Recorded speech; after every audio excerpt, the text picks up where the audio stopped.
Now, let's do Oh, it. yeah. Well, I think they'll be gone, Yeah, alright, so, Just let me know. Like that? yeah, let me just focus on the slate. Go ahead. Unsung Heroes of the Civil Rights Movement, interview with Harold Welton.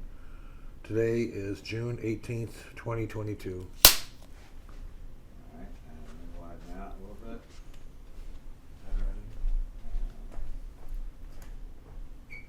No, I'm good. I'll see you later. Okay. Have a great interview. All right.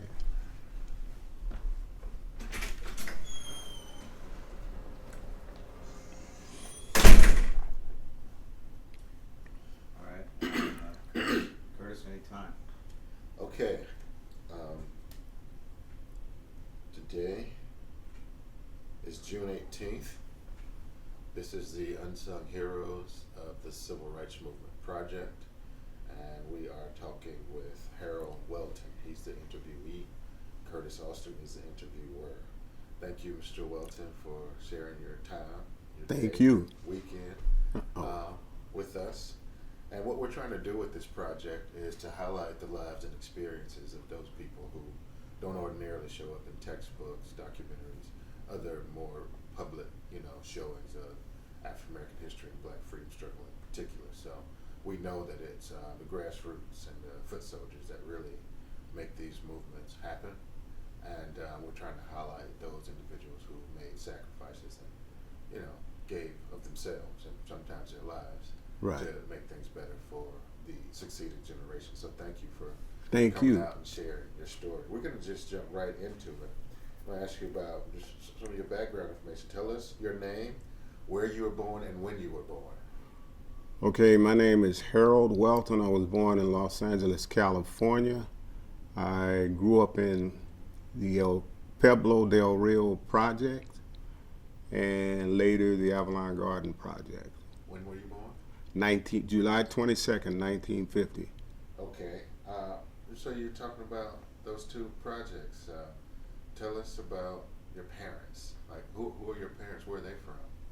Okay, my mother is Joetta Ward Welton.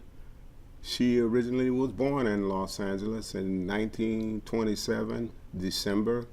My father is Harold Welton Sr., who was born in Beaumont, Texas in 1924.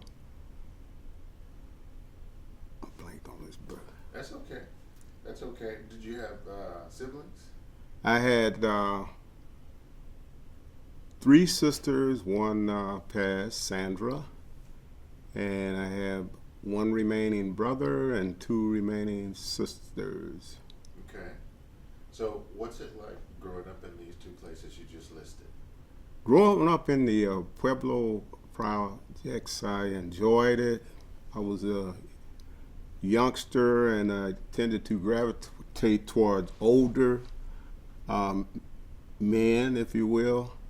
I remember asking my mother, can I go play with the big boys?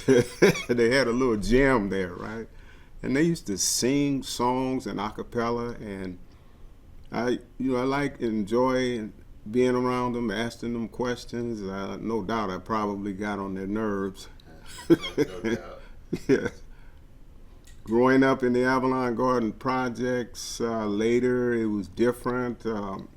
It was smaller, and we tended to be closer in the Avalon Garden projects. My mother, Residents? yes, Okay.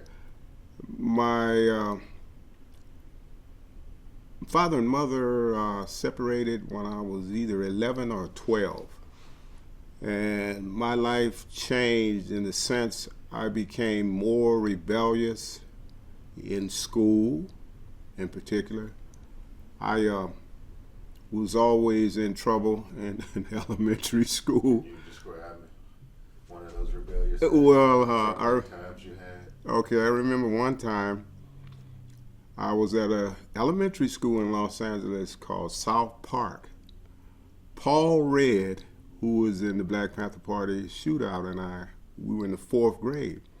We were in the back of the room making those little crazy noises, nondescript noises, right? Mm-hmm. The teacher told us to be quiet. That lasted for about 2 or 3 minutes. We started up again. So he told us to get in the corner. We got in 2 separate corners, and back then they could do certain things to you. Well, Paul and I continued with what we were doing, making faces at each other in the class, and the teacher literally would slam us against the wall. Literally. Okay. He said, what did he say? Did you have enough? Well, the smart aleck me said no.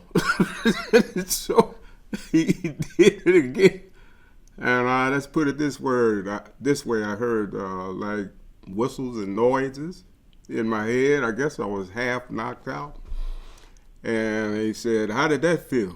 Did it hurt? I told him, yeah, it hurt. And that was the end of that. But yeah. Kind of a class clown, man. Yeah, I was a perennial class clown. Okay. All right. I can say it now that my children are older. All right. Okay. How did high school shape up for you? High school, that was a period of after the 1965 so-called Watts riot, the rebellion of 65. I remember my first semester, 1965, there was a conference. It was called Be Cool, right? Different politicians and community officials, they came to our school, big auditorium meeting. If you hear any rumors about riots or rebellions, call rumor control, whatever, right? So that went in one end, came out the other. Let's say maybe 9-10 months after that, I did school, right? And I came back that next day with a forged absent note, right, or card. And one of the teachers, he said, this looks like it was forged. I told him, no, it's not forged. It was supposed to be my mother's signature. I said, no, it's not forged, sir. He said, well, give it to me and I'll forget about it. Well, the next day I went to school and they told me they said don't admit him to any of the classes. So I went to this man's room, a teacher, and told him where I was going to put my foot. Yes. And that next day, I went to a homeroom. We had what was called homeroom, and they said, well, you know what? You have to go to the assistant principal's office. So I went to the assistant principal's office, and they told me that I couldn't be admitted to the school. I have to bring my parents, my poor mother, God bless her, rest in peace. She came to the school with me, and the vice principal said, let me put it this way, Jeff, Jordan, Emmanuel, you out. So I took Emmanuel Arts. All right, this is in the 11th grade now. I'm at Manual. What year is this? This is 1967. Okay. I'm heavily influenced at that time by then H. Rap Brown and Stokely Carmichael, or SNCC at that time, right? Mm-hmm. So I literally thought that I was H. Rap Brown. I would wear the sunglasses, the green coats, military coats, boots. So we're in gardening. This is early 1967. We're in gardening. We had gardening. And it was hot. And hot January. And I got up on top of the teacher's desk with my sunglasses, green coat, boots. Thought I was H. Rap Brown. And the teacher happened to be white, right? I said, the slave master here wants us to go into the field today. Well, we're not going into the field anymore. Slavery's over.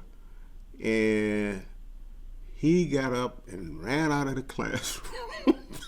So we're outside. And I guess you would call them, my troops started throwing rocks and plants up into the windows next door.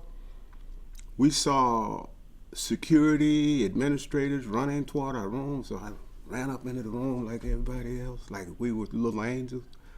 And the assistant principal, He looked at me, said, Welton, you're out. You're gone. I said, sir, I did. You're out. So I ended up at Washington High for one day. My natural or fro was like out there, right? And they wanted me to cut it. I told them no. Again, God bless my mother, putting up with this dude. So they sent me to Jordan. And I graduated from Jordan just barely. I remember we had a Malcolm X commemoration. We had a little black student union there. And I said, let's make some flyers up. So I went into the teacher's printing room where they printed whatever they wanted to print. And I'm in there, no permission, didn't ask anybody. And the assistant principal, Mr. Jubert, I can't remember his first name, he said, you know what? I ought to send you to Reese, which was an all-boys school, right? Which a lot of people that went to Reese went to prison for some reason, right? He said, but you know what? I wouldn't say this out loud, but I support Malcolm X. So I'm going to give you a pass, young man. You do anything as much as breathe, you gone. So I graduated from Jordan, actually more so for my mother than anything else. Okay. Uh-huh. That was 69? 68. 68? Yeah. So let's back up a little bit because, you know, you covered a lot of ground there, but we'd also like to plug in some of the gaps. So you talked about this was after Watts. So Right. you're a young person, a middle schooler. Yes. On the build up to Watts, like, where are you when the rebellion jumps off? What do you think about it as a young person? Okay. I'm 14, 15 years old.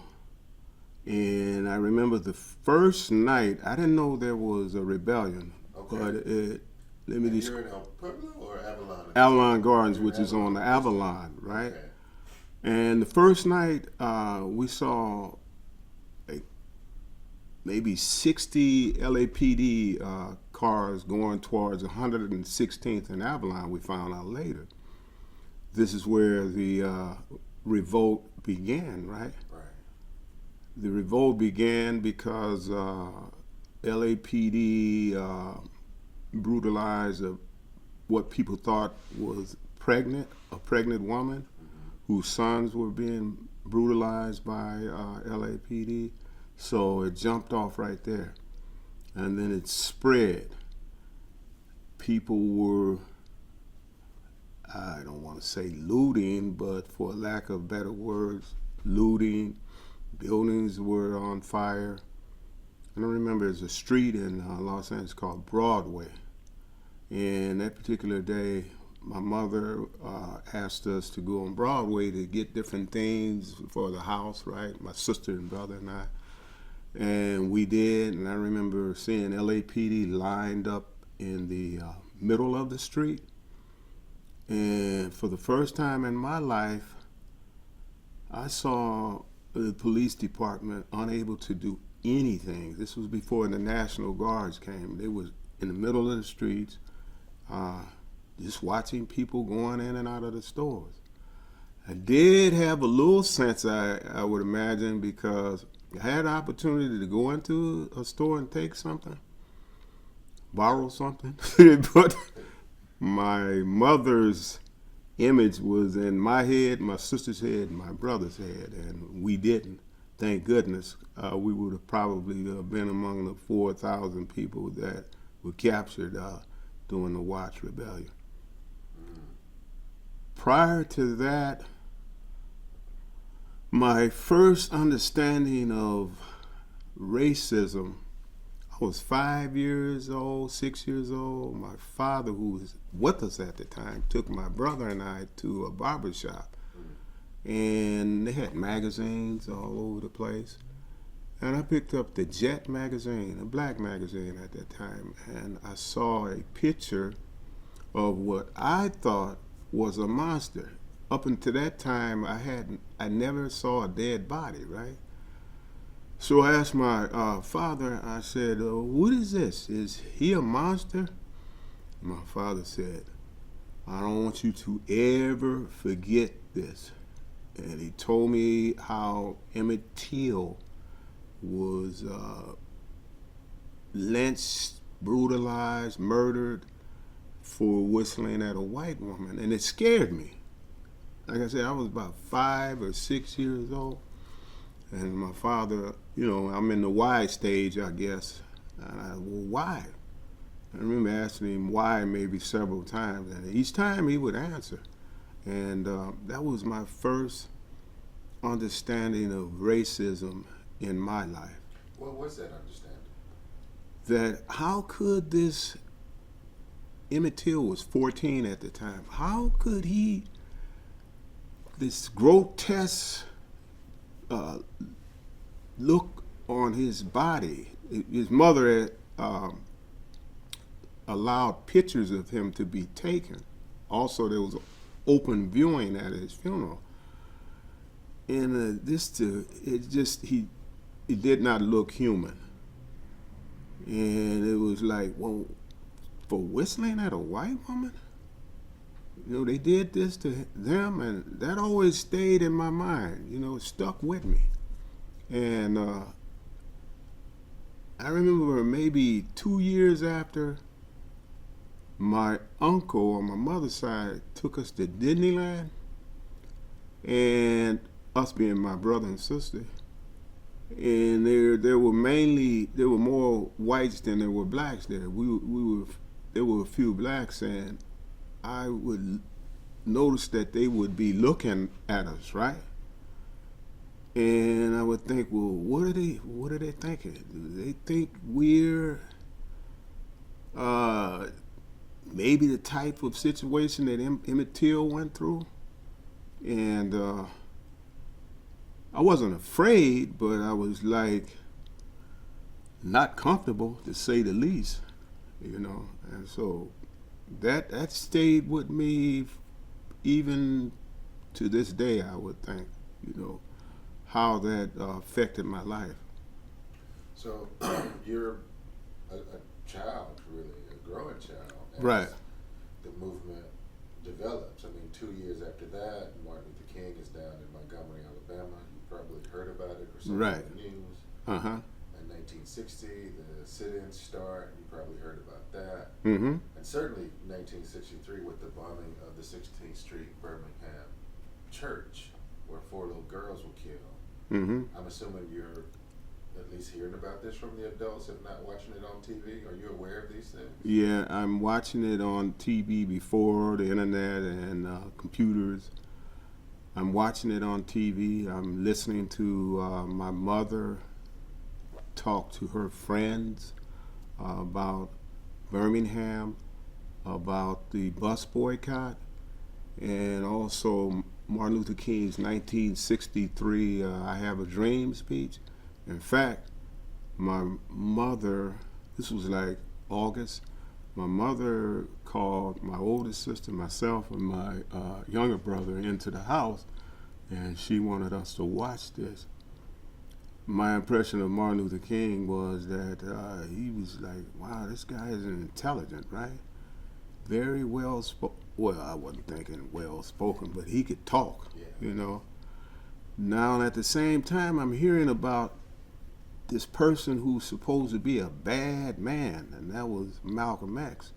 Not from my parents, from like the news or what I call sober-minded talk shows at the time. My mother especially used to listen to a black talk show host named Louis Lomax. And there was another one called, I think his name was Paul Coates. And I'd find myself sitting down with her, not understanding everything, but listening to these talk shows. And they were sober-minded. They weren't the three-ring circus like you see today, fighting and you this, that, and the other. And so it started making a more stronger impression of what was going on. Now, my mother, having not grown up in the South, didn't necessarily comment on those things a lot, but my father did. He grew up in Beaumont, Texas, and segregated Beaumont, Texas. And the story goes, my father was sent to San Francisco because of his rebelliousness in terms of segregation and white supremacy at that time. Although my father wasn't necessarily saying white supremacy, but my father wasn't necessarily a political activist, but he would be more towards making comments about what they went through while growing up in Beaumont, Texas. Now, my father, he was, he didn't want to hear anything about, at that time, white people being good people, you know. Like, and I guess I can talk about that later, when I became involved in the movement, the liberation struggle, revolution. My father was like, you shouldn't be listening to whites like that, because we didn't look at a certain point. We stopped looking at whites as the devil, as some would say. We started looking at right and wrong, liberation and class, you know. And so, but he was something else. He liked the sauce. He liked his sauce, you know, but I would imagine he liked it too much, because him and my mother separated, and I think primarily because of the alcohol and him being an alcoholic. Mm-hmm. Yes. So you're having this interesting experience in terms of your childhood, because people do talk to you about political things. Right. And you are at least sitting there on the couch with your mom watching some of these things. Right. And then Watts comes, the rebellion, which you've described. Now you got like something, like you have a point of reference. What impact does the uprising have on you? Like, does it change your thinking at all? Yeah, it changed my thinking that this is not just going on in the South. This is going on in the so-called North, the West, right? 1966, my sister, who's older than me, she went to Fremont High School. A friend of hers gave her the autobiography of Malcolm X. And she read it. I'm looking at her. Sister was very intelligent. I'm looking at her, big sis. Yeah, okay. And she said, my nickname is Bubby. Bubby, I want you to read this. I said, okay. I started off maybe with 4 or 5 pages and put the book down. She said, would you please read this book for me? So I said, oh, we called her Sandy. All right, Sandy. And it was the first book that I read cover to cover, did not put it down without being held at gunpoint. First book. And it said to me, wow, number one, Malcolm X was very intelligent. He became very, very enlightened in prison.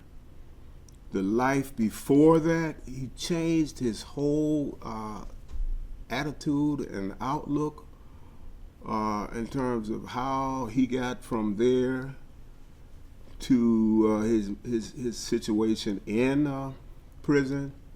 Also, the history of his family, his father and mother who followed Marcus Garvey. That had a tremendous impact on me, and it was like, oh, okay, you know, I like this guy. I want to do something. I want to be Malcolm, you know.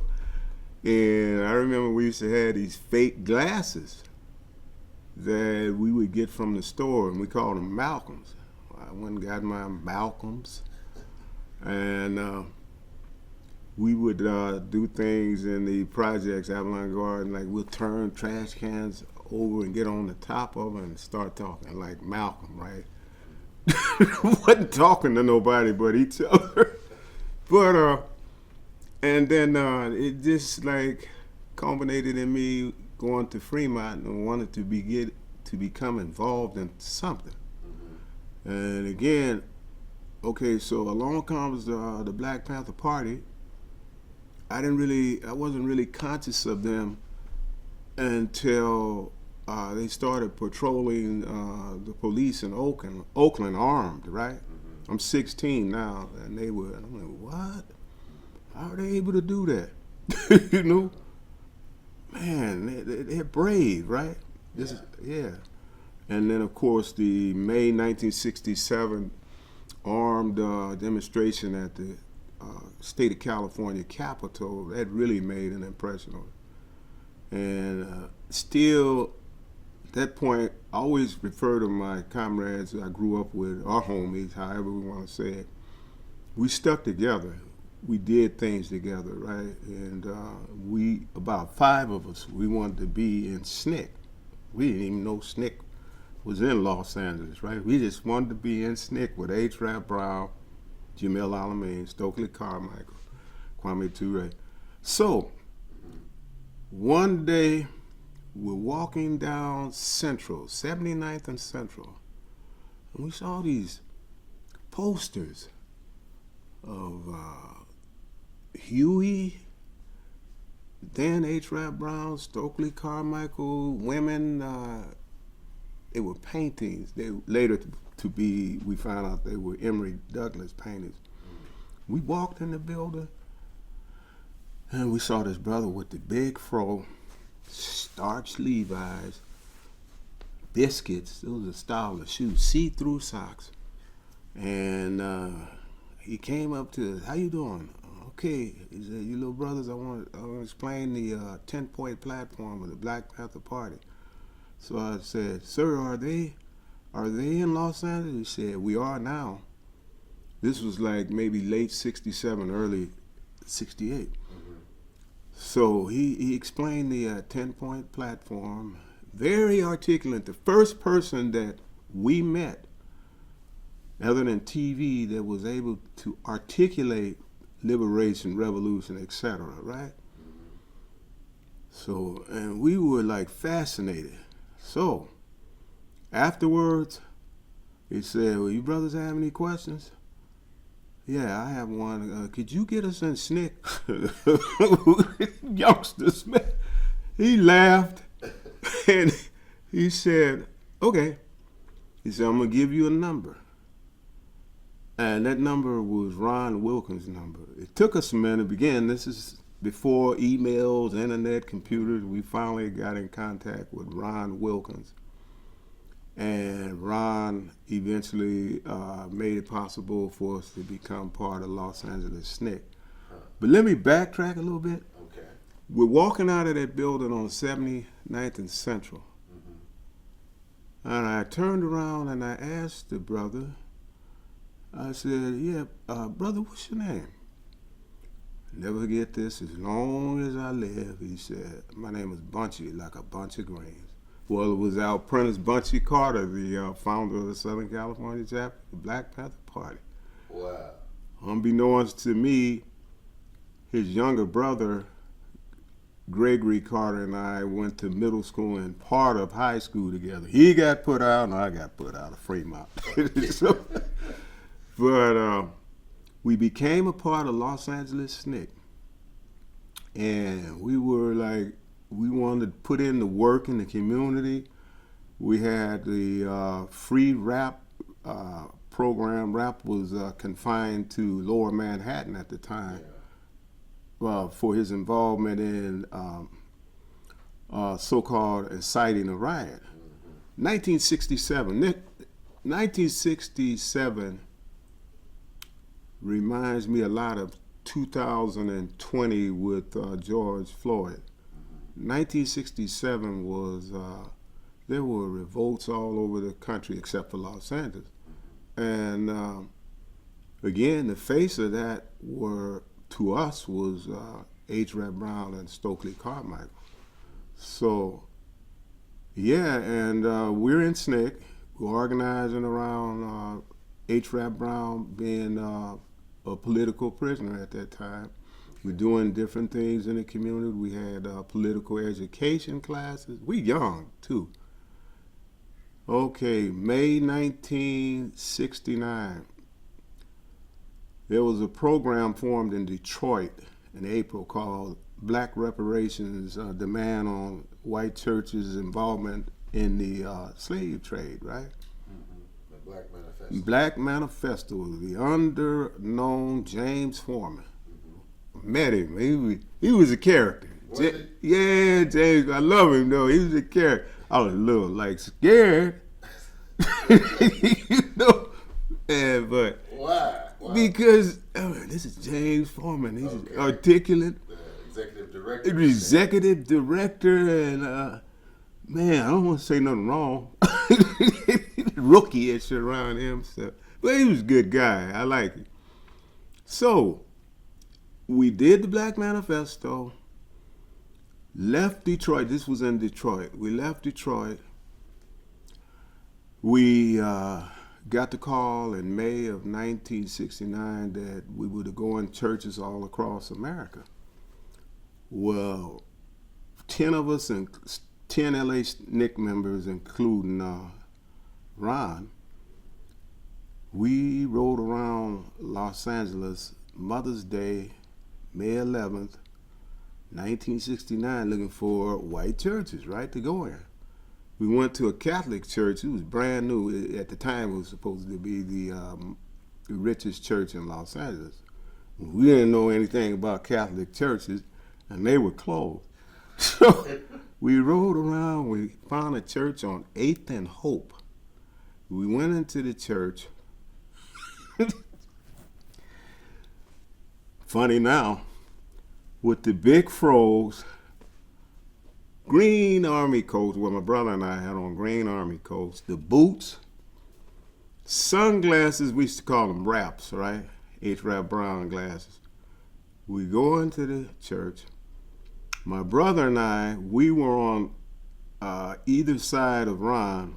We took over the pulpit, and we like standing guard, right? On either side of Ron, right? Ron read the manifesto, right? And the rest of the members passed out. Now, mind you, this is an all-white church except for a few black people in the church. They're passing out the literature, the Black Manifesto, to the church members. So I remember Ron, after he spoke and read the manifesto, said, "We want a response." We got a response, all right. Our lookout man said, LAPD is surrounding the church. We walked outside and we all ended up in jail. Felony conspiracy to disrupt the religious service.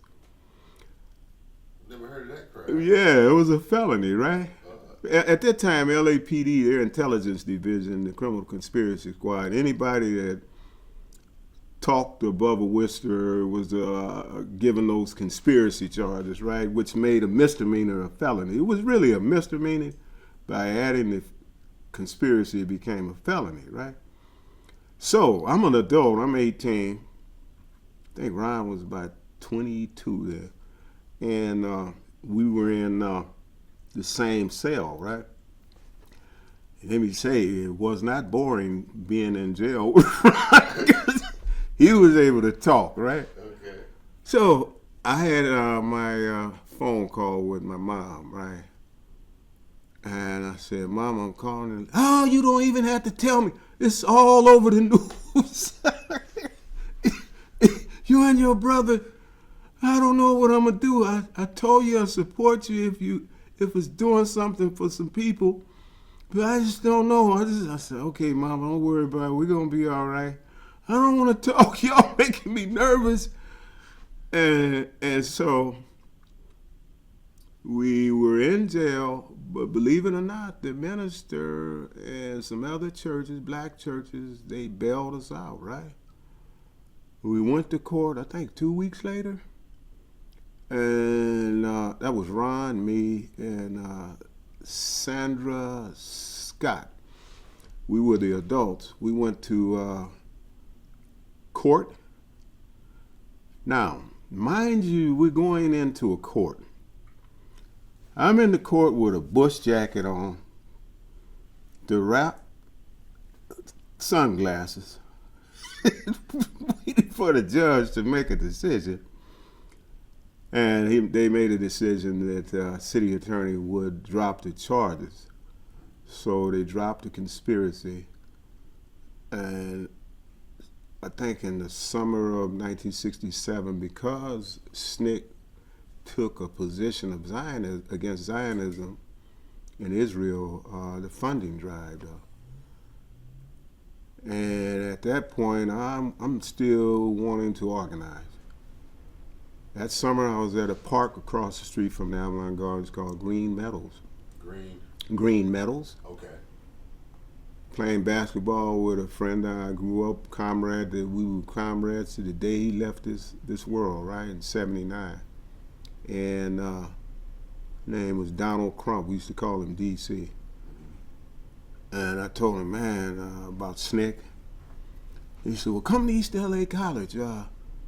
We have a Black Studies program that we got through protests and demonstrations, and we have a black newspaper, the Black Guard. You ought to come. Well, I enrolled in the school not for an education. I wanted to get involved in student activism, if you will, right? The Black Student Union. So I enrolled in September 1969.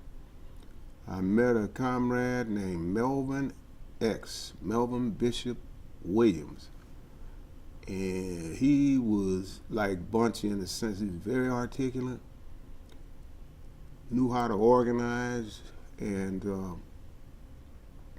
I learned a lot from him, being in the East Los Angeles Black Student Union, working along with brown students.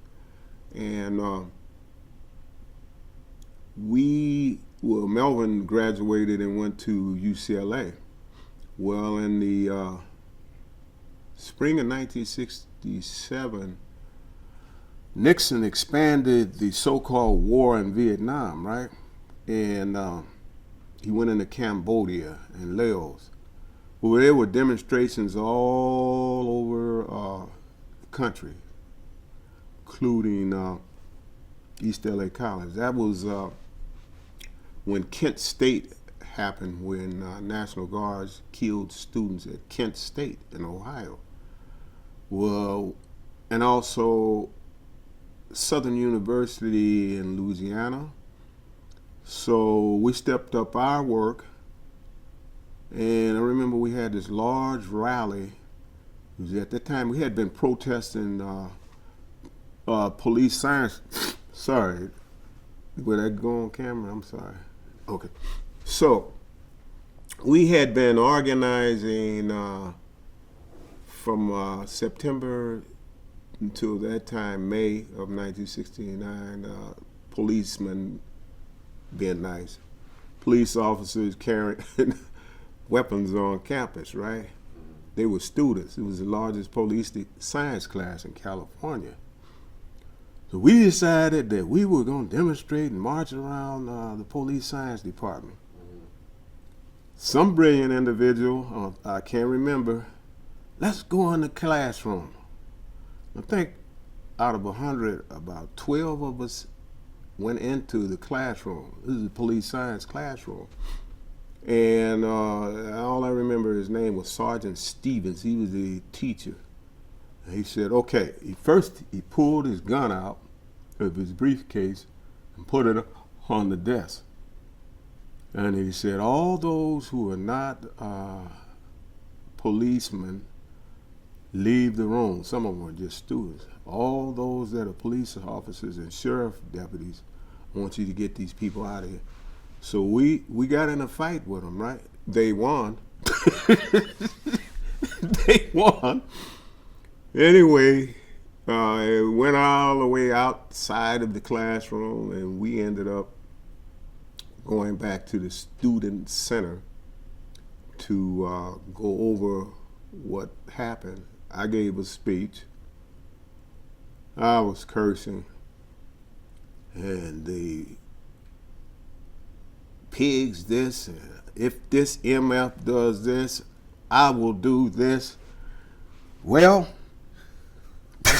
about a week later, I'm still at home with my mother. I think I was 19. Still at home. I'm making some bacon sandwiches in our kitchen. And I look at the curtain in the kitchen, I can see these green pants right outside the door. And they knocked on the door. So I went to my mother. I said, Mama, I think that's the police. Well, what did you do? I said, I'm going to be hiding in the attic, Mama. Just tell them if they don't, if they don't have a warrant other than an arrest warrant, don't let them in. So my mother, soldier, man, she went to the door and they said, we're looking for Harold Welton. My mother said, do you have a search warrant? They said, no, we have a arrest warrant. He's charged with 5 different charges, right? And so my mother said, well, look, I have 2 young daughters here. I'm not going to let you in my house. And she didn't. So I'm up in the attic, right? Projects, they had these little attics, right? And so the neighbors were calling my mother, asking her, was she all right? She told me, yeah. They told her they were still outside, and finally they went away, right? So Mr. Smarty, after being told by comrades, older comrades, don't go to the school. Well, that next day I'm at the school. And I go to the student lounge, and this professor who liked me, right? He said, oh, I wish you wouldn't have come to school. Do you know you have arrest warrants out on you? I don't worry about that, man. This is revolution. This is East LA College. Yeah, East LA College. Okay. And man, I went to the administration building as soon as I walked in. These college police officers, okay, Harold, put your hands behind you. No, stand against the wall. They searched me, handcuffed me, and I went to jail. Well, some of the professors and students, they raised money and they bailed me out, right?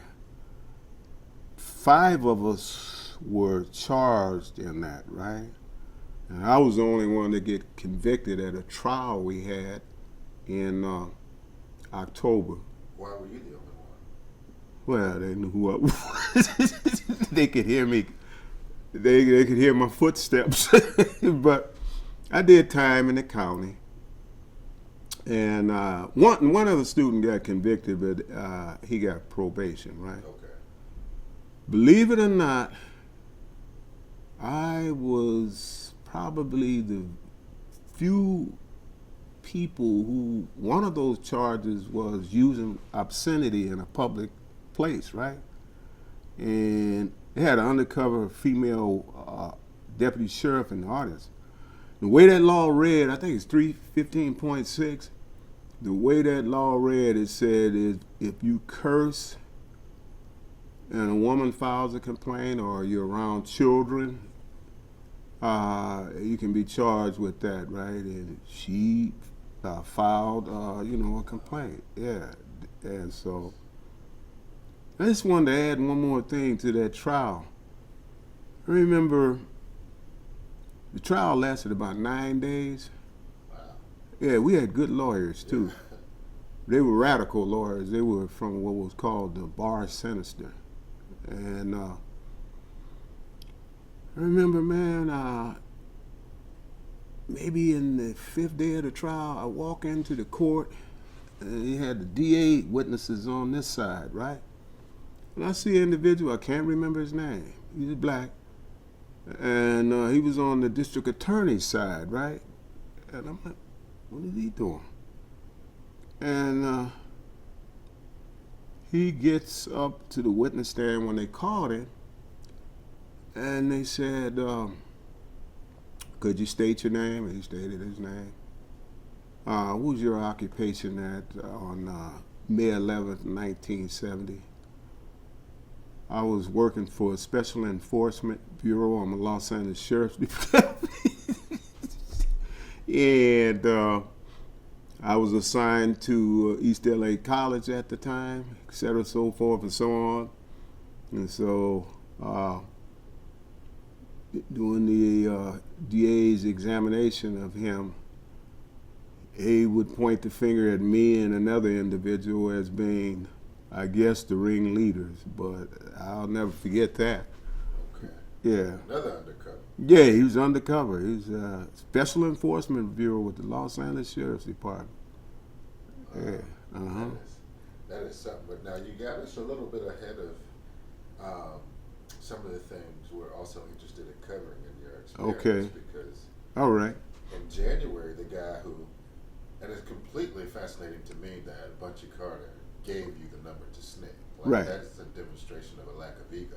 Right. Because he just spent all this time Mhm. explaining the 10-point platform Right. program to you. You wanted to know Ooh. how can you get us in SNCC. So Right. That was wonderful. Uh-huh. But in January of '69, he's killed. Yeah. Does that have an impact on you? Very much so.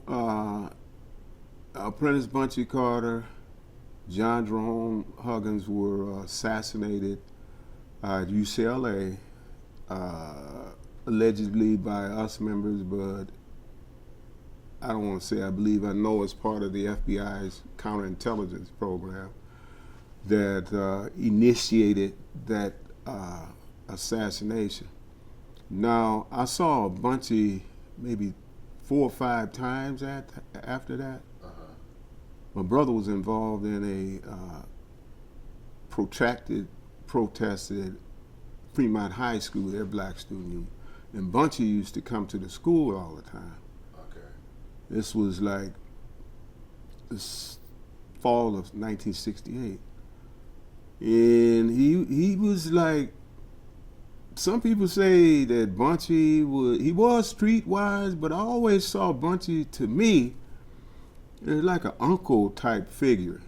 Just looking at him, seeing him now, I didn't get that feeling. I didn't know him as much as some do, but Bunchy, man, when Bunchy was assassinated, one, I knew that the struggle was real.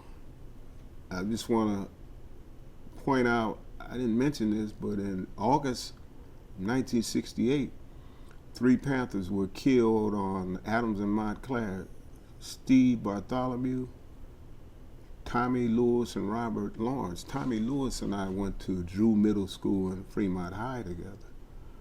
So that martyrdom of those 3 individuals, and Bunchy and John, and the other, Nathaniel Clark, who went to Fremont, he was martyred. So Bunchy, that combination of those Panthers being assassinated, I knew that this struggle is real. It could happen to any of us. And so, yeah. But at that time, you're still organizing with SNCC. Yes. And then January 17th comes. And Right. Bunchy and John are killed. Right.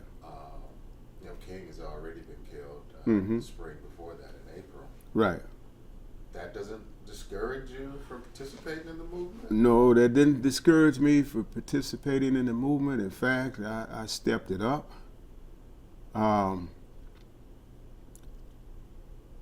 Only thing that I thought about in terms of possibly dying or going to prison, reflecting back again, I was in the LA County Jail 6 different times, but reflecting back subconsciously, at certain points I was maybe unconsciously trying to graduate to prison.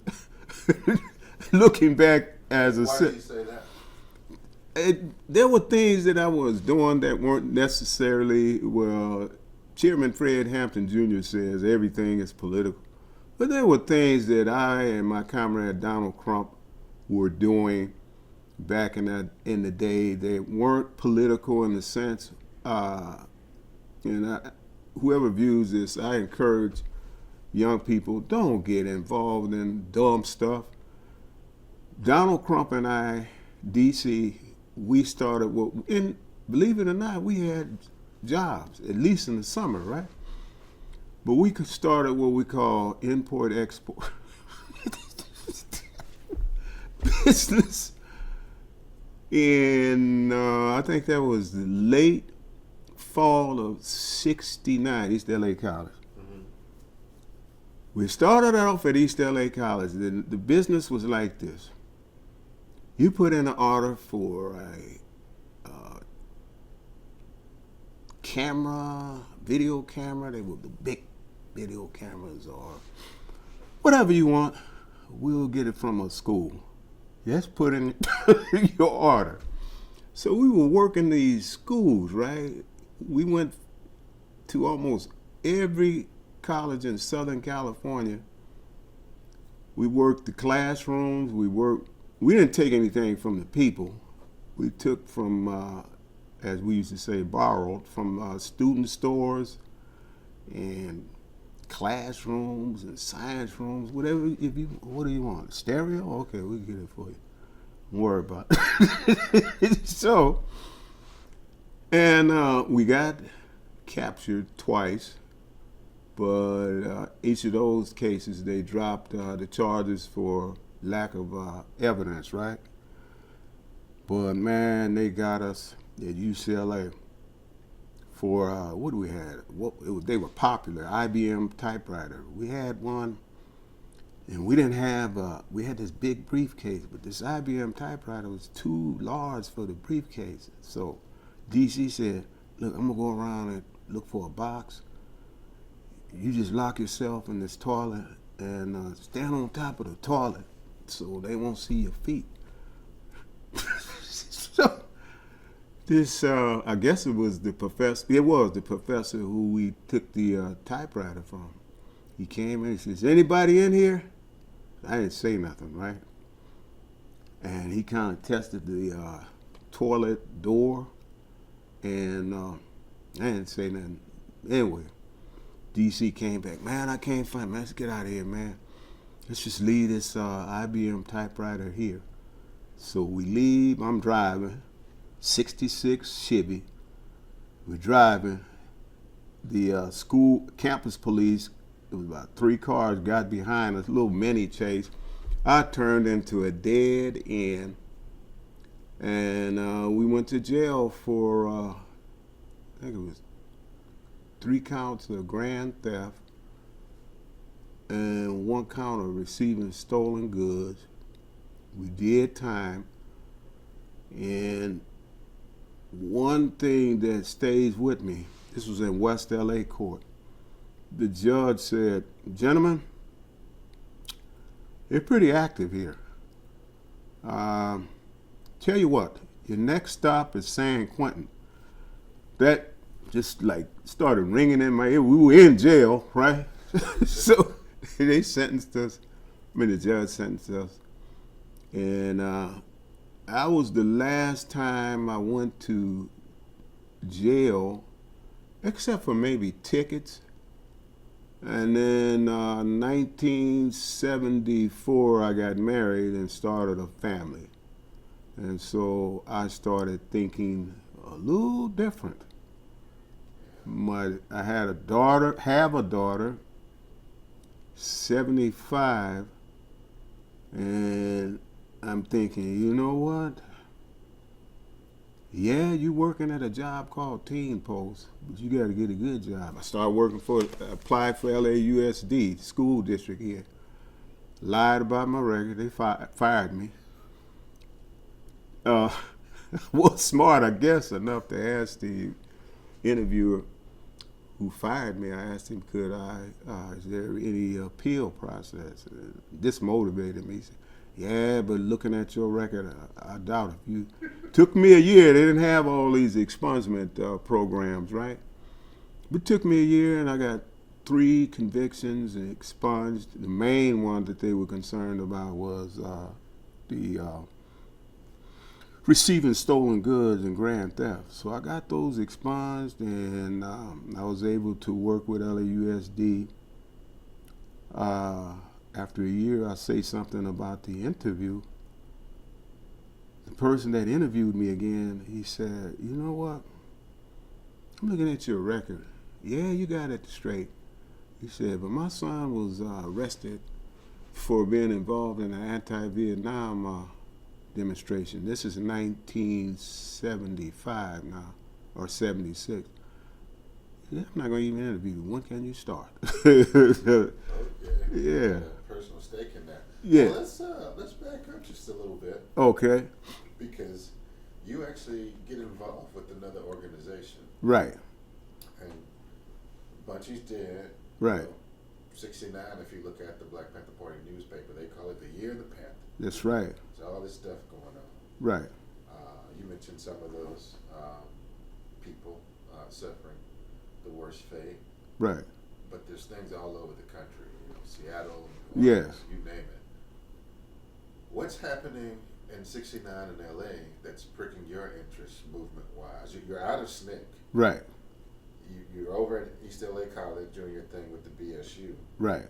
But what else is going on in the larger metro area that is Okay. pricking your political interest? Okay, the Black Student Union at East LA College had a close relation with the Southern California chapter, in particular Melvin X.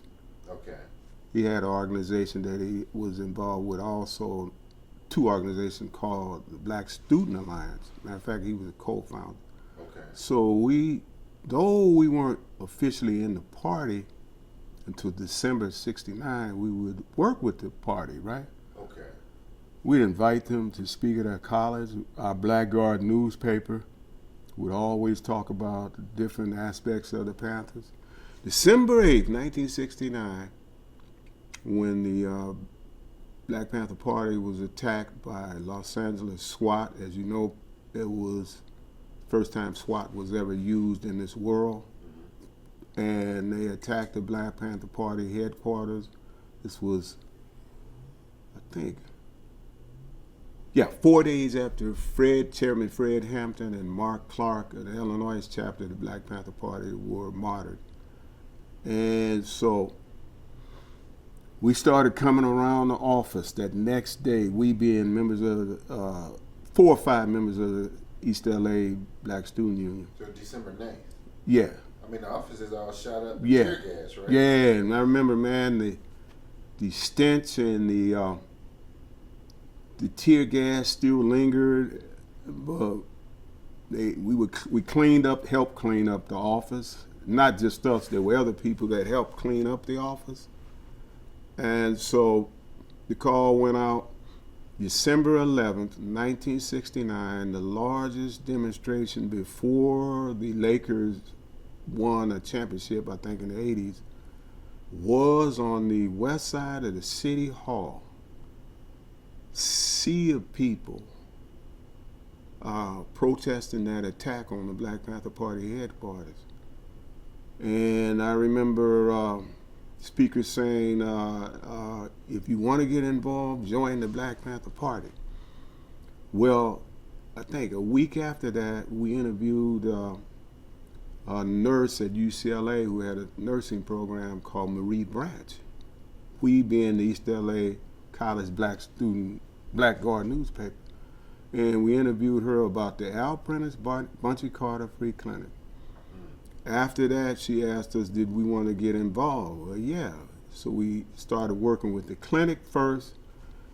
Then we started working in the breakfast program. What you doing with the clinic? With the clinic, we had pap smears, we had blood tests, we had sickle cell anemia screening. We would also go out in the field and collect donations for the clinic. There would be actual doctors there at the clinic. It was on 32nd and Central that were doing like medical work with the people in the community free. In fact, it was the first free clinic in the black community. It started around late December, early January. So we started working had a breakfast program on 39th and Vermont on a regular basis under with a comrade named Alan Ball. It was his house. And I was always amazed that Alan, he was married and at the time he had 4 kids, and he actually had the breakfast program in his house. He was out of East LA College. He sold papers with us. He worked in the clinic with us. And I was always amazed by his strength. You know, he's a guy that's raising a family. You know, he has a breakfast program, LAPD, always patrolling by, political education's in his class, and their respect for him. So we worked in the clinic. We sold a paper. We collected donations for the clinic. And I remember I really loved selling the paper. I made up this little thing. I said, all right. There's something in the air. My crazy self, there's something in the air. What's that? It's the Black Panther Party. It's spreading all over the world. And Does you remember now? yeah. What does it take to be a member of the party and disseminate? Do you fill out an application? Do you take a test? Like, how do you? We had to attend the political education classes. Political education. That was like 6 weeks of political education. Though I don't recall if we actually did the entire 6 weeks of political education. And then they wanted to know your history. What is your history in Los Angeles? What is your history if you weren't from Los Angeles? What organizations were you in? Well, some of the members knew us from SNCC, because at one time SNCC and the Panthers were a part of each other. Right. So some of the members knew of us. And then there are some members that I went to school with, in particular Paul Red and Wayne Farr. We went to school together, South Park. And some other Panthers that knew, you know, we knew each other from the streets, right? So people could vouch for you. Yeah, people could vouch. In addition, many of the members in the Southern California chapter were recruited out of the neighborhood that Bunchy was raised in, which was like 83rd and Hooper. So a lot of members in the party, including Tommy Lewis, came out of that part of Los Angeles. Well, the Avalon Gardens is down the street from that area, right?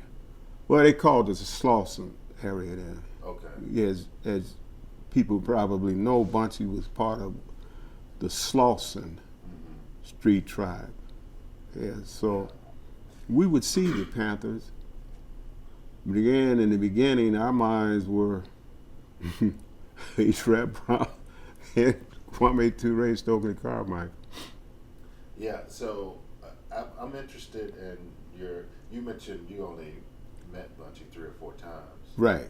And you looked at him as kind of an uncle type. Yeah. And all that other stuff. But how would you describe him? What kind of person was he just in these limited interactions you had with him? Okay, he was like, man, he was very accommodating.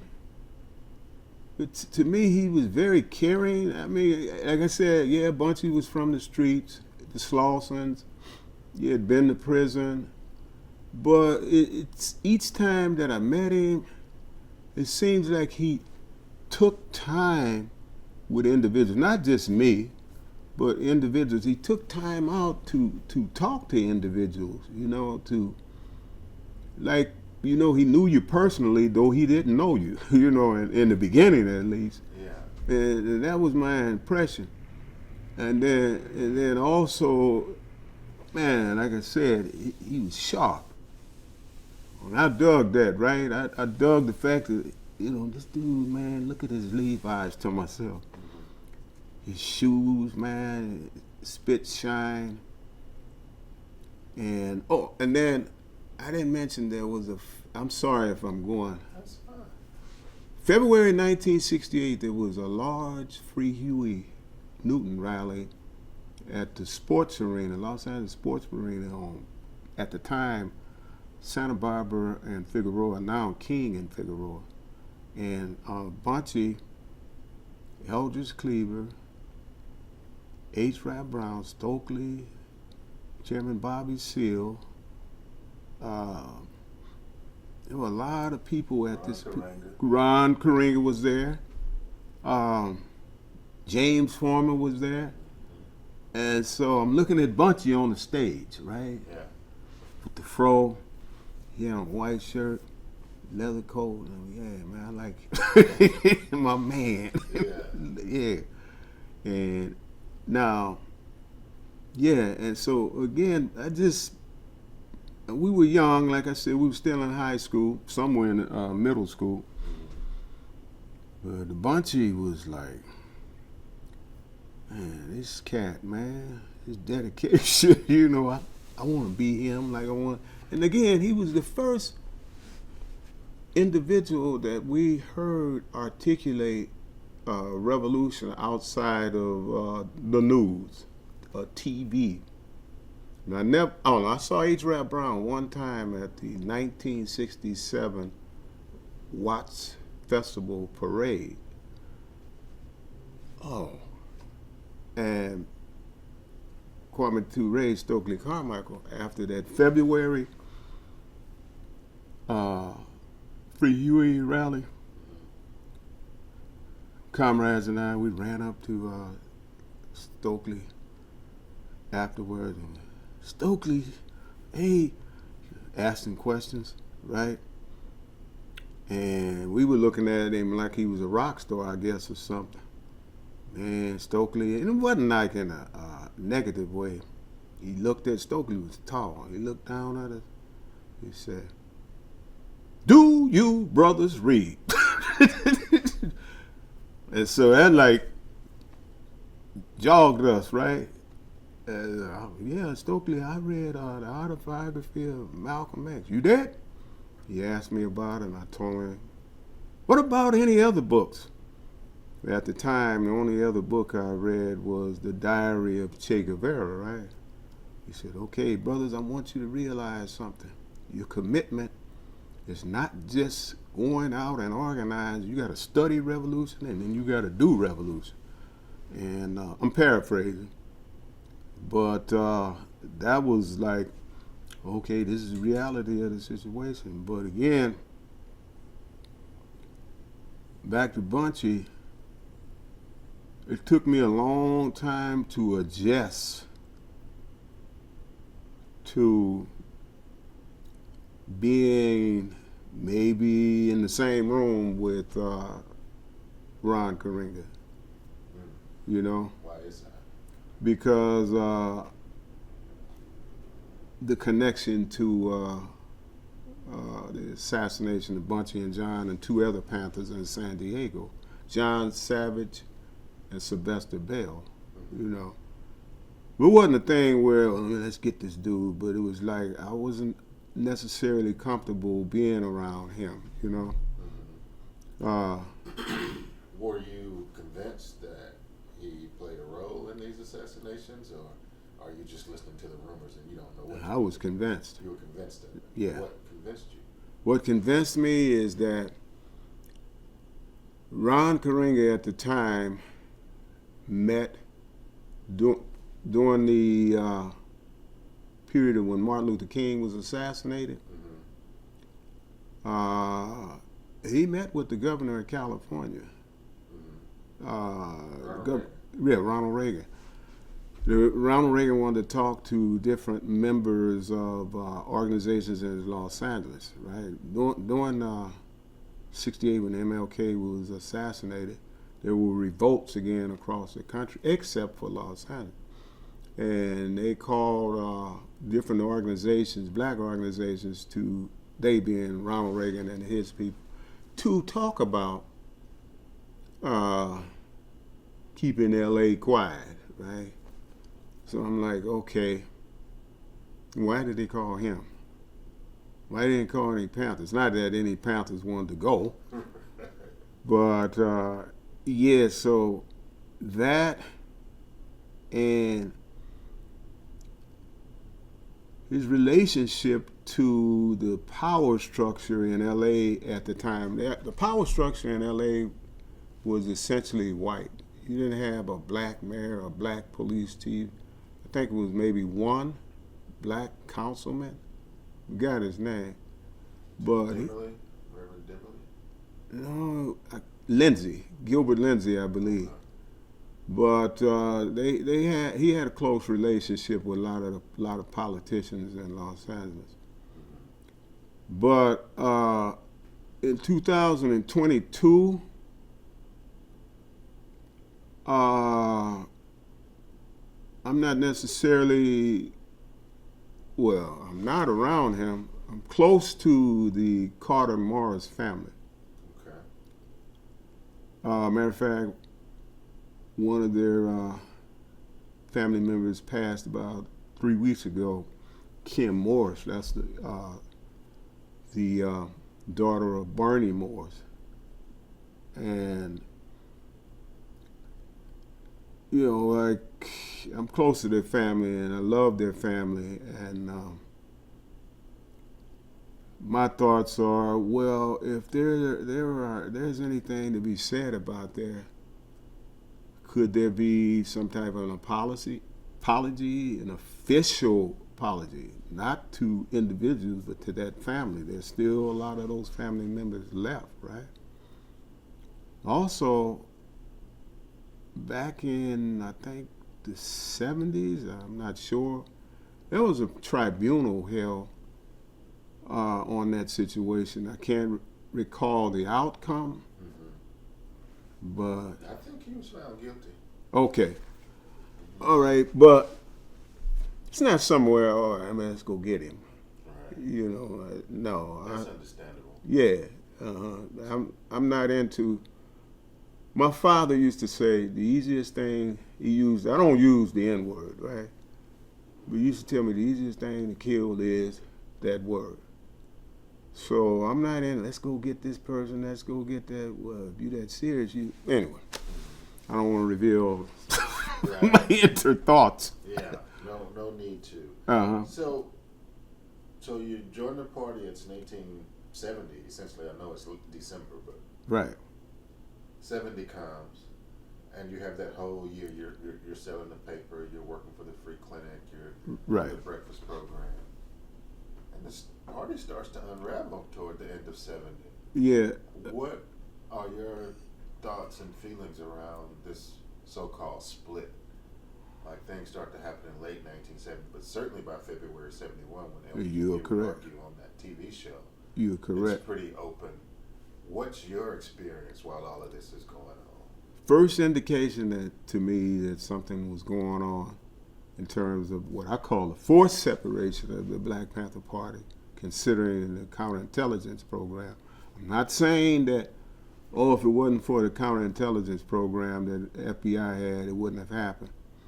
But there was a paper that came out where different party members were purged. I think Geronimo was one. I think Roland Freeman was one of them. They were on the run.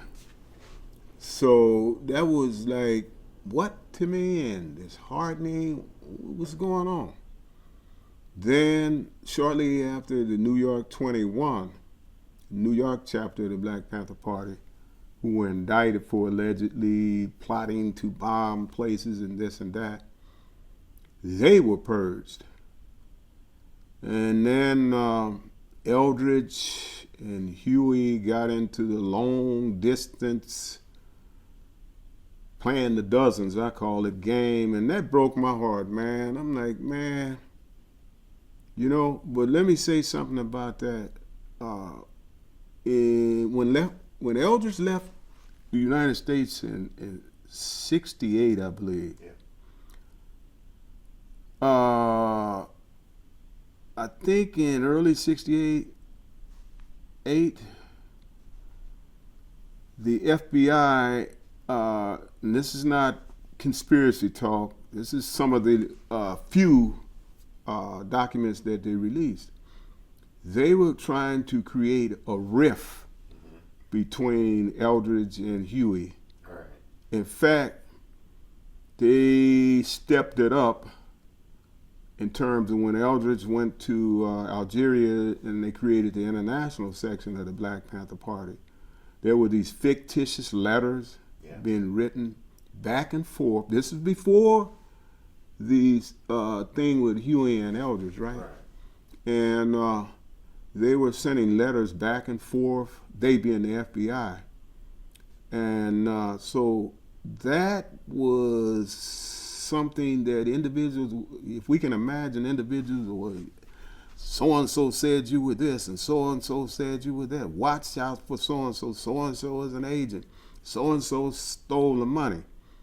So I'm not trying to justify the way that long distance telephone call was handled, but it broke my heart. And me and comrades continued working with the party until maybe June of '71. Okay.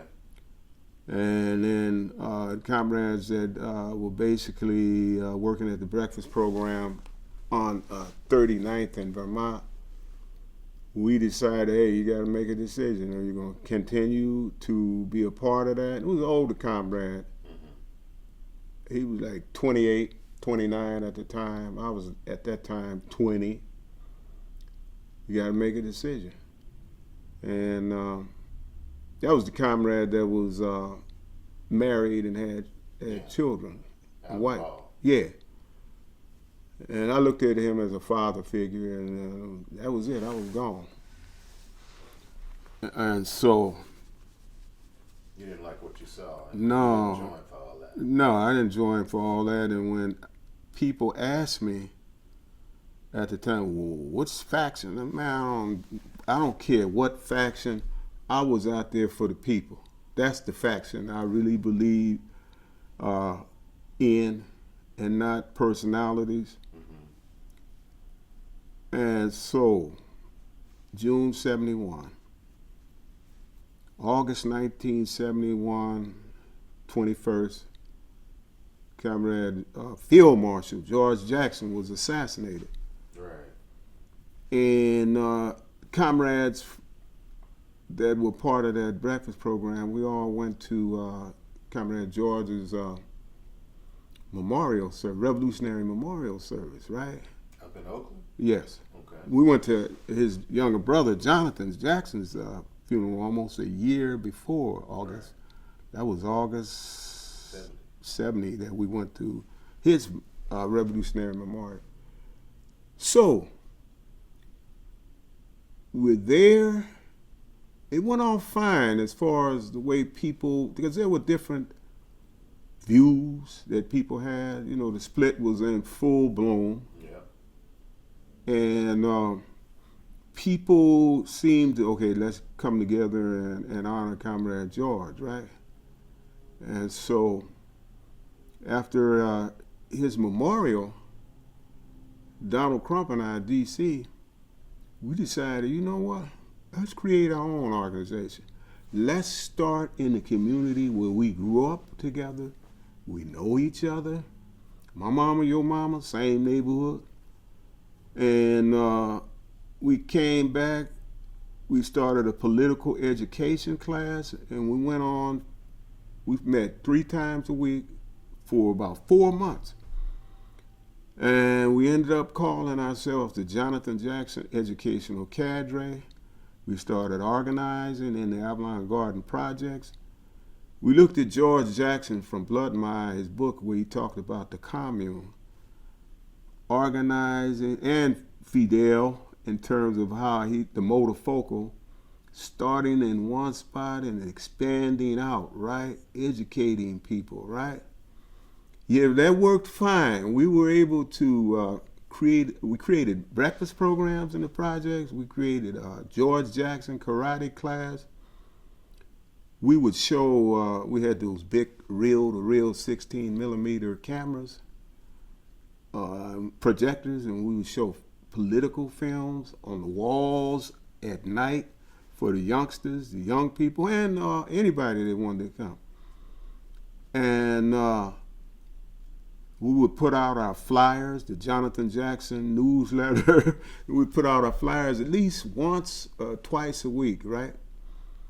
And I remember when we first started, man, we came into the projects at around 2:30 in the morning. We started tacking we did that about 4 times, tacking flyers on the people's doors, right? And they wake up in the morning as if they didn't know it was us, right?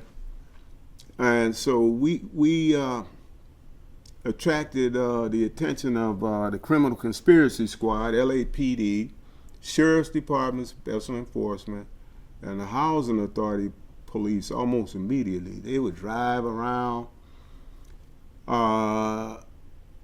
trying to intimidate people. We taught the younger in the George Jackson karate program, Shotokan and Taekwondo karate, we taught them. When we see the police, because sometimes the older brothers and sisters police would come up on the grass, right? And try to intimidate us. We taught them, when the police come, get in your horse stance and just stand at attention. And we used to tell LAPD, as long as you in these projects, you don't want to get embarrassed. I remember, what's his name? Sergeant Duffy said, well, what's that supposed to mean? That means if you put your hands on us, you're going to be dealt with. You may get us outside of the projects, right? If you put your hands on us, you're going to get embarrassed. So I suspect they kind of understood that, because when we would march through the projects, after the George Jackson karate class, we would march them through the projects singing songs, right?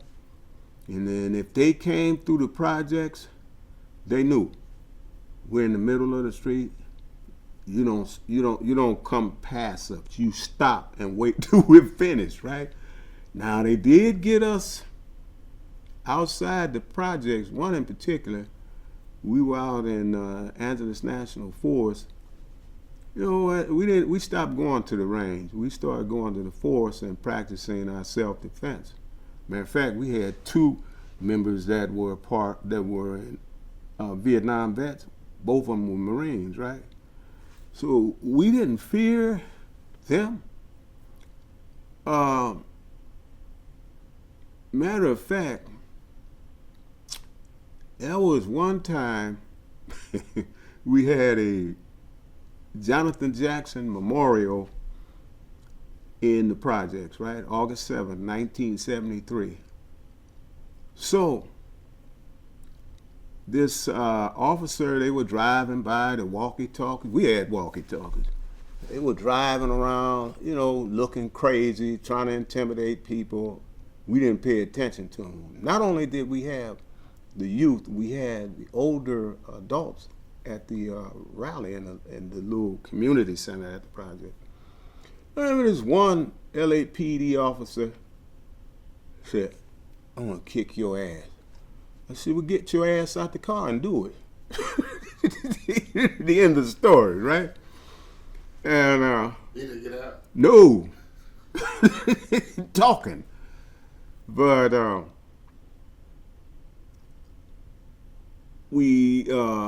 the big mistake we made with our motorfocal, with our commune, yes, we had, our step was, okay, we expand into other projects and then other communities, and then students, colleges, etc., centered around the commune, as we said, right? As Comrade George said. So the big mistake that we made, we were so hyper concerned about infiltration, they were able to isolate us. They being the forces that be LAPD, Sheriff's Department, Criminal Conspiracy, SEB, and all of them. They were able to isolate us. We didn't expand our leadership because we were so hyper concerned about infiltration, right? So 1973, because we didn't have the finances to bail out of jail and deal with the type of things that they were doing, we, I guess the best way I can say it, we stopped organizing in the Avalon Garden Project. By the way, I made a documentary. Wasn't trying to make any money, but in the spirit of the murder of Fred Hampton, the film, we actually filmed ourselves with a Super 8 home movie camera, and I kept that for all these years. And I got together with a young comrade who was in the film industry, a good editor, and we made a documentary called the Jackson, Not Just a Name. Yeah. Integration of old film and us. It's a beautiful piece. Yeah, And so, one final thing on we used to say the JJEC.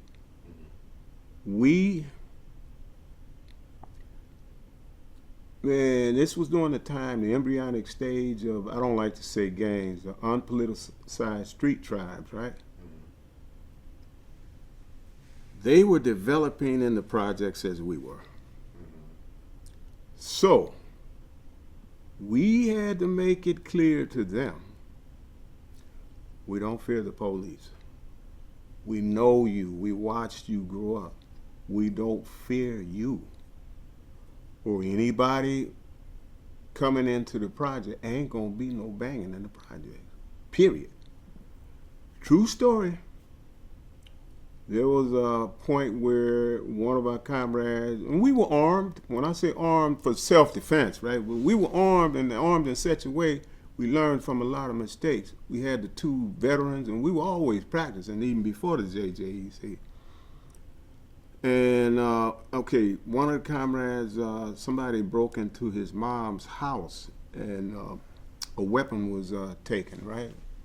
And we did our homework, did our research, we found out who took it, right? So we did our little maneuvers in the projects. We didn't touch nobody, but these youngsters knew us, right?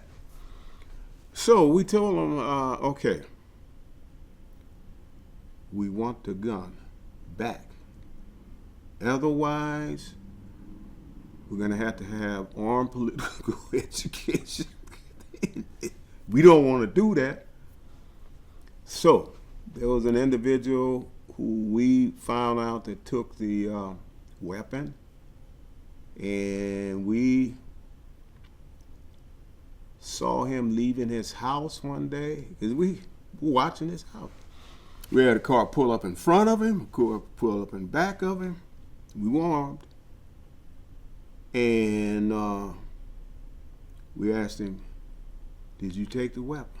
No, he was scared, right? I don't want him to say his name, but he's supposed to be a shot caller, right? But he knew how we were. And he said, no. I said, I tell you what, had that gun on my mother's doorstep by 12 a.m. tonight, or we're going to have to take other measures, not to hurt you, but to get the gun. So we were thinking not only of what it would look like, again, two organizations fighting each other. We were thinking about what happened at UCLA, right? And how LAPD and whoever else can exploit that. Man, at 11:25, I remember, 11:25 p.m., that weapon showed up at my mother's house. We had to go between the emissary, Pancho, rest in peace. Pancho went over to his house, got the weapon. That was the end of that, not a shot fired. Oh, okay. So you had some respect in the community. Oh, yeah. Even, I'm assuming these unpoliticized street tribes are the early Bloods and Crips. Yes. Okay. And so you're having to deal with them. Yeah. As well as the merchants, the police, and Right. other Yeah. entity in the community. Yeah. And stuff. So that's the mid-70s. Right. You're still at it sounds like. Yeah, I'm still at it. So, but you did start a family. Started a family maybe 2 years after that. As I said, I started off as a custodian with LAUSD. Promoted through I didn't hang around with people my age at that time because having gone through all that earlier as far as going to jail for stupid stuff, I didn't want to be involved with people my age, right? And I was more or less involved and hung with the elders, right? They were schooling me, right? Mm-hmm. I began to promote. I promoted to what's called plant manager. That's supervising custodian. I went from assistant plant manager 1, 2, plant manager 1, 2, and 3. Eventually, I went back to school and promoted to HVAC journeyman, air conditioning and heating fitter. And I retired as that, right? But in addition, it was this brother that taught my first class in heating for LAUSD, Herschel Johnson. He was like another 5 damage. And man, he was on me, to make moves, right? So he was a teacher. We didn't go to college, but we were able, they had a program where you could get vocational credentials. So he said, now, young man, I'm getting ready to leave. I'm going to retire. This was in 1998. I'm getting ready to retire. I want you to get in this vocational education program at UCLA. And it's going to cost you, I think it was like $450. I don't do credit cards, but I went out and got a credit card, got in the class, and went to the class. Mr. Johnson, Herschel Johnson, retired, and he said, it's yours. So I started teaching in 1999, all the way. At the same time, I was working with the school district. I retired in 2008, but I was still teaching up to 2011. Then they got rid of me because, well, as I used to tell my students, your teacher has a split personality. You're going to learn heating and air. This was Fremont Adult School. But I might start talking about life. So with my split personality, if I start talking about life, y'all don't go up there and tell the principals and administrators. Talking about the Black Panther Party and, you're 19 and this is what we have to do. And see, they love that, right? Well, there's one student after all those years went and told the principal where I was talking about Marxism. I said, okay. They called me into the office and they said, one of the students said you were talking about Marxism and revolution. I said, well, I don't know about all that, but they're probably right. So he said, well, I don't have any problem with that. I want you to stop, though, right? So I said, sir, to be honest, when I'm driving to work, I see memorials where young people are killing each other on the streets and the drugs and mass incarceration. I can't stop doing that. You never had any problems out of me in terms of the students complaining about the teaching, have you? No. Well, the assistant principal, who's a conservative type, well, I tell you what, we're going to have to ask you for your keys. Well, my mind clicked then. I was like, what? We're going to have to ask you for your keys. I said, well, sir, I don't have them. I left them at home. Well, we're going to have to send the school police to your house to get the keys. So my mind snapped. I'm like, all right, it looks like I'm out of here. I said, well, let me say this, clown. You or anybody else is not coming in my house with some keys, all right?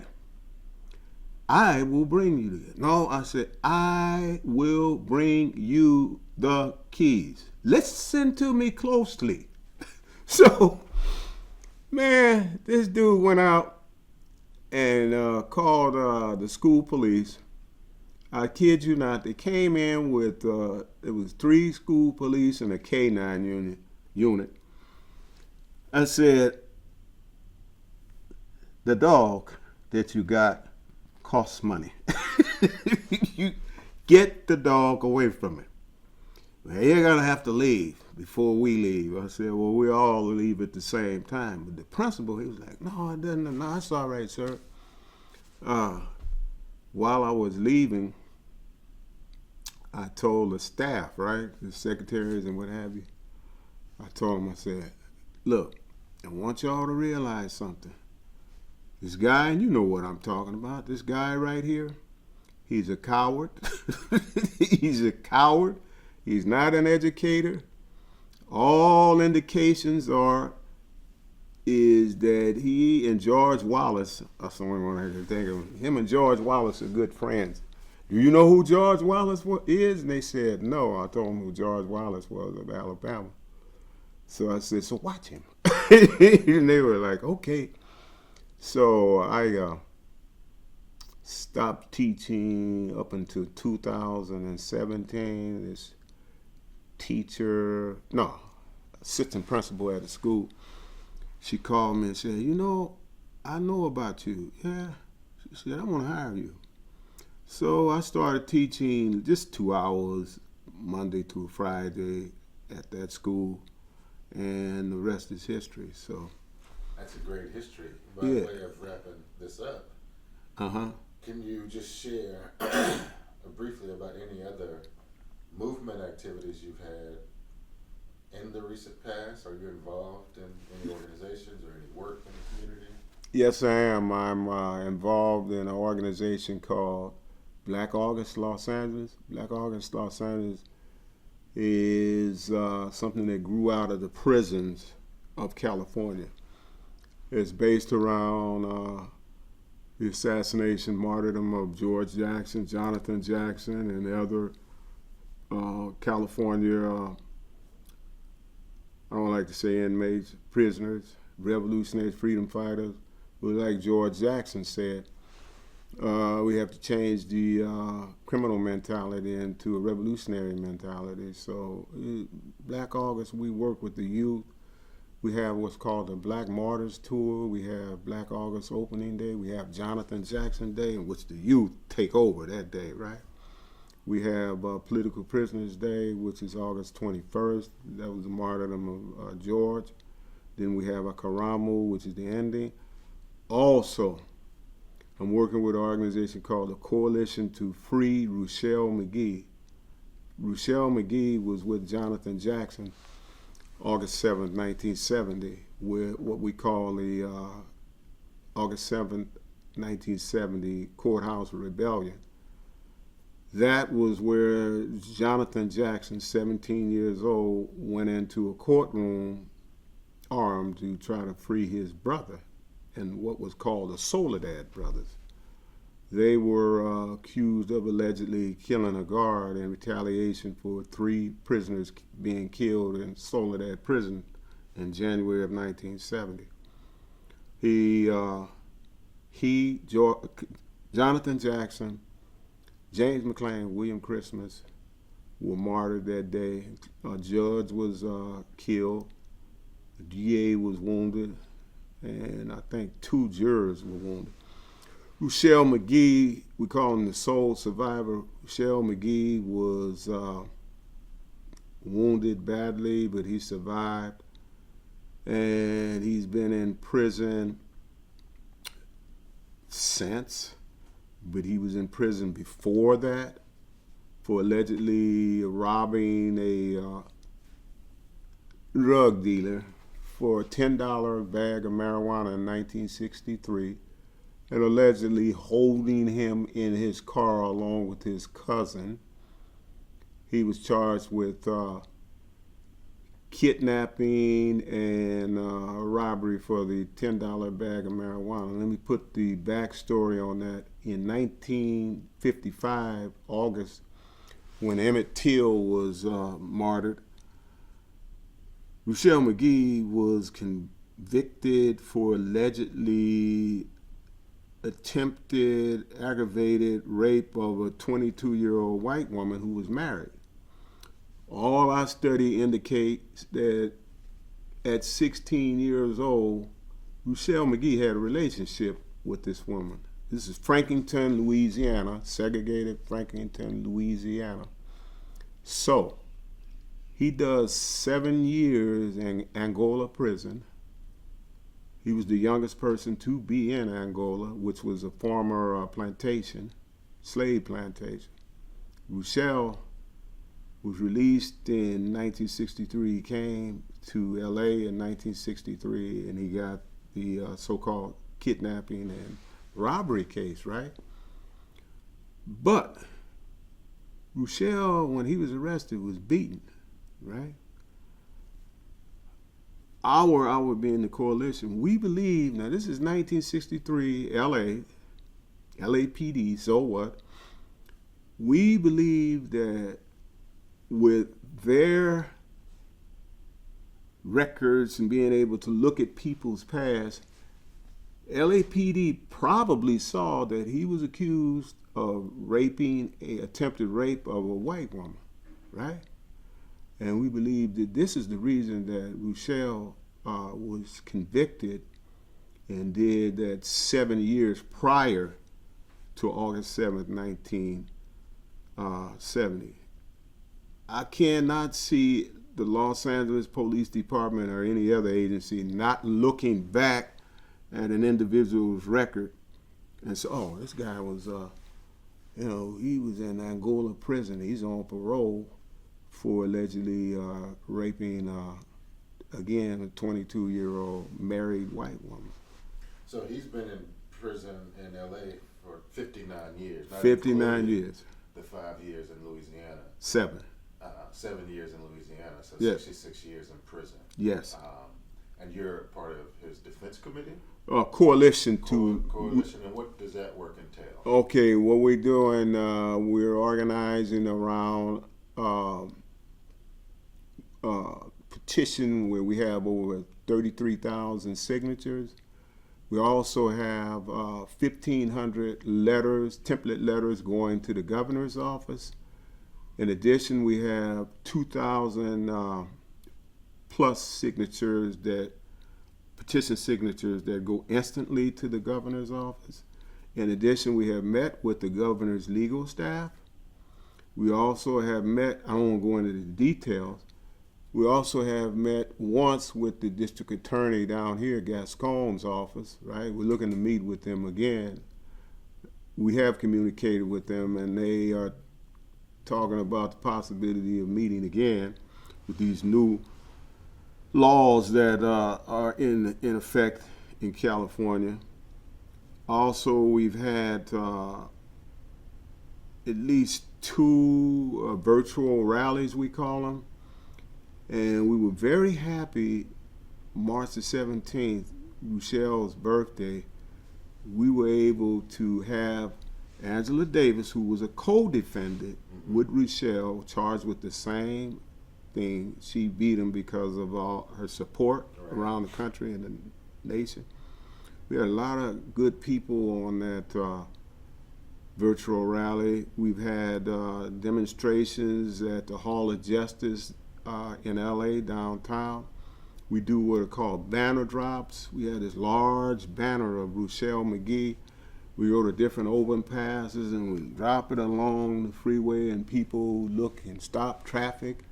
We also, and this was through the help of Black Lives Matter, we were able to get a billboard, a large billboard at Bezzy intersection on Slauson and Overhill of Rochelle McGee, clemency. We got also a clemency, call the governor and ask for clemency for Rochelle McGee. And we also are in the process of, we already had one meeting with Rochelle's family, remaining family of Rochelle McGee. So we have a lot of things that we're doing. Rochelle is 83, and like you said, over 66 years in prison. And we want Rochelle out Rochelle didn't kill anybody. The San Quentin guards and San Marin County sheriffs killed everybody. Right. Yeah. It sounds like that. It's some many-layered, multifaceted work. I'm just amazed. Oh, thank at you. your experience. So you basically, once you started with the movement, once you got attracted and sucked in, that's been your life. So as we close out here, could you just talk to us about why you're such a committed activist? That's a lot of decades to keep this going. Well, in the words of Chairman Fred Hampton, I would like to believe because I love the people. Okay. I don't like suffering. When I was a kid, man, I'll give you this as an example. When I was a kid, they had one of those bring clothes to the school for the poor kids, right?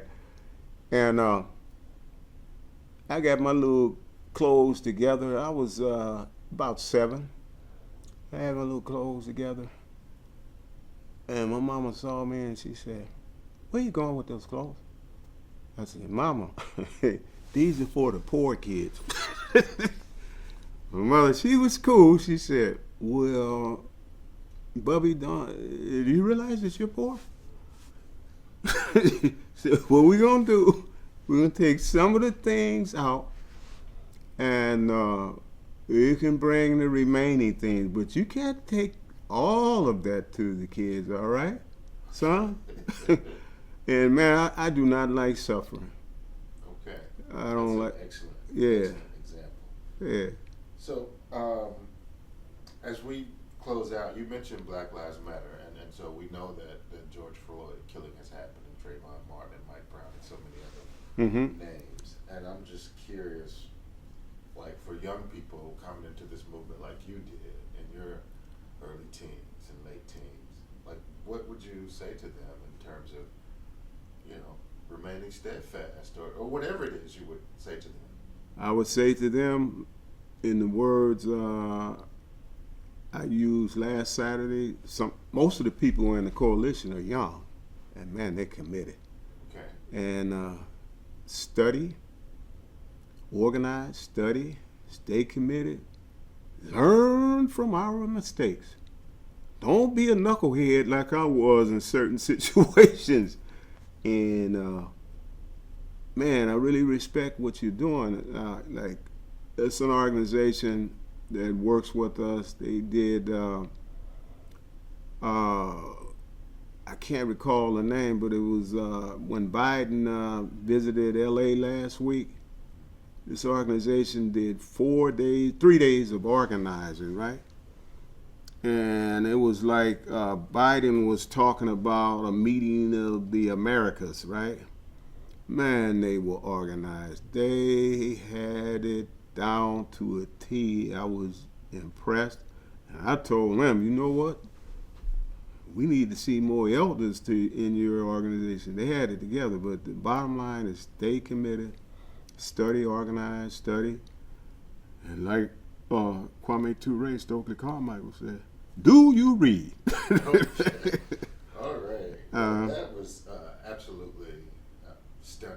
Oh, thank you. Thank you for your time. Oh, I thank both of you, all of you.